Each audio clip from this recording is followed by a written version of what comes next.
नमस्कार दोस्तों, आज की इस वीडियो में हम आपके लिए लाए हैं सोमवार शंकर भगवान की कहानी। एक नगर था, वहाँ एक राजा रहता था। वह बड़ा शिव भक्त था।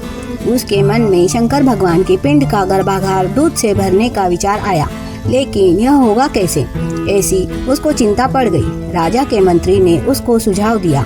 राजा ने गांव में डंडी पिटवाई। गांव के सभी आदमी अपने घर का दूध लेकर हर सोमवार को शंकर जी के मंदिर में पूजा के लिए आवे।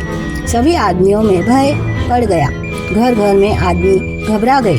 किसी के कुछ समझ में नहीं आया, इसलिए घर में किसी ने दूध नहीं रखा। गैया के बछड़ों को भी दूध नहीं पिलाया। घर में बच्चों को भी दूध नहीं रखा। सभी दूध लेकर मंदिर में गए।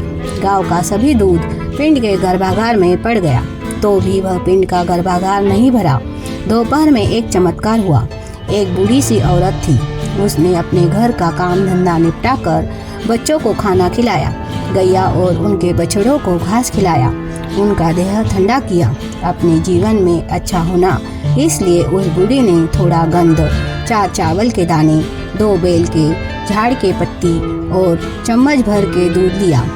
बूढ़ी मंदिर में आई, तन मन से पूजा की। थोड़ा दूध प्रसाद नैवेद्य के लिए रखा। भगवान की आराधना की। जय महादेवा, शंकरा, नंदिकेश्वरा, राजा ने बहुत दूध तेरे गर्भागार में डाला, फिर भी तेरा गर्भागार भरा नहीं।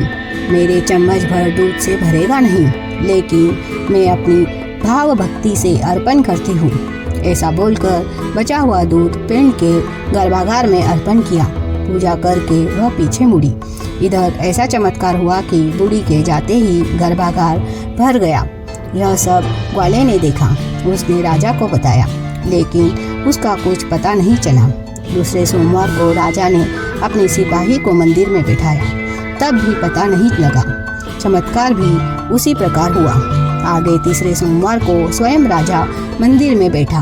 बूढ़ी के समय पिंड का गर्भागार भर गया। राजा ने उसका हाथ पकड़ा। बूढ़ी घबरा गई। उसको अभय वचन दिया। उसने कारण बताया, तुम्हारे आज्ञा अनुसार क्या हुआ? गैया के बछड़े और बच्चों के देह तलमल हो गए। बड़े आदमी हाय हाय करके दूध सर के ऊपर लाए। यह भगवान को पसंद नहीं आया। उसी कारण से पिंड का गर्भागार भरता नहीं था। राजा ने बूढ़ी को सवाल पूछा, इसके लिए क्या करना पड़ेगा? बूढ़ी ने कहा, गैया के बछड़ों को और बच्चों को दूध पिलाना, घर घर में सभी को खुशियाँ देना, भगवान को भक्ति से पंचामृत से स्नान कराना, दूध का नैवेद्य चढ़ाना, तो ही भगवान का गर्भागार भरेगा। भगवान खुश होगा। बूढ़ी को छोड़ दिया। गांव में फिर डंडी पिटवाई। चौथे सोमवार को राजा ने पूजा की। गैया के बछड़ों का और बच्चों का दूध रखकर बचा हुआ दूध भगवान को चढ़ाया। हाथ जोड़कर प्रार्थना की। आंखें खोलकर देखा तो भगवान का गर्भागार भर गया। राजा ने बहुत खुश होकर बूढ़ी को इनाम दिया। वह लड़की और बहू को लेकर खुशी से रहने लगी। वैसे हम और आप खुशी से रहे। बोलो भोलेनाथ भगवान शंकर की जय।